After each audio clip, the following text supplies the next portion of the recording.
When we were in Guatemala, we had the opportunity to spend some time with one family in particular of a girl that goes to the art school that our church works with. And we were able to go and just kind of hear their story about why they think it's so great that she's in the art school, and they're so proud of her and all that she's doing. And during that time that we were praying for them, they shared with us that they were trying to open a little store out of their home.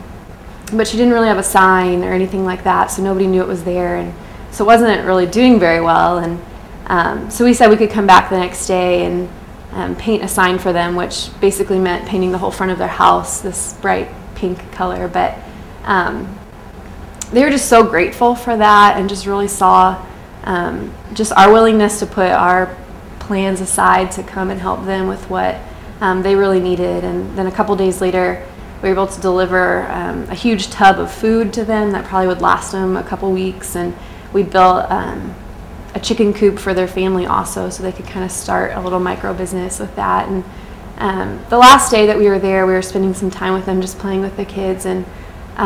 the little girl, she's probably about 12 or 13, and she came over to me and started speaking to me in Spanish, and I didn't really understand what all she was saying, but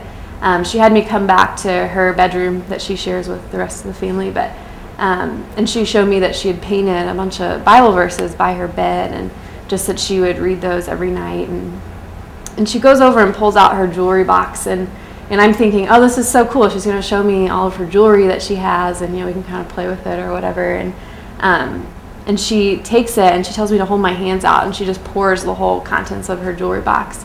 into my hands, and is telling me to take it. And I'm just like, I don't know what to do, because I don't want to take all this little girl's jewelry. And Ryan, my husband, was sitting next to me, and he's like, you have to take it, like that'll really hurt her feelings if you don't. And I was just overwhelmed, just thinking, I have so much jewelry at home, and I would never think to just give away the things that I have to the people that I'm grateful to, and how much that impacted my heart. And I think just viewing everything we have as the Lord's, no matter what it is, and how can I use that to bless the people around me. It doesn't mean that I have to give people food or write them a check, but how can I really,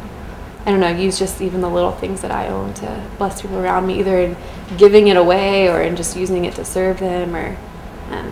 and that could look like so many different things. But I think that's just what I've been challenged with, not to just sit with my own things in my house and never let it affect anybody else. And as much as we want to go and love and serve people halfway around the world, I think there's a part of that God just really uses to change your heart also, and to just be obedient to that He calls us to, go to the ends of the earth and to love His people, and just to experience the joy of loving people that you don't know, and to really see how He can work through that in a way that you wouldn't get just here in your normal day-to-day of going to the office and seeing the same people I see every day, or going to city group and seeing the same people and loving on those people, but to really totally get out of your world of what's normal and what's comfortable, and how He can really work through that in a way that's really hard to describe unless you go and just experience that for yourself.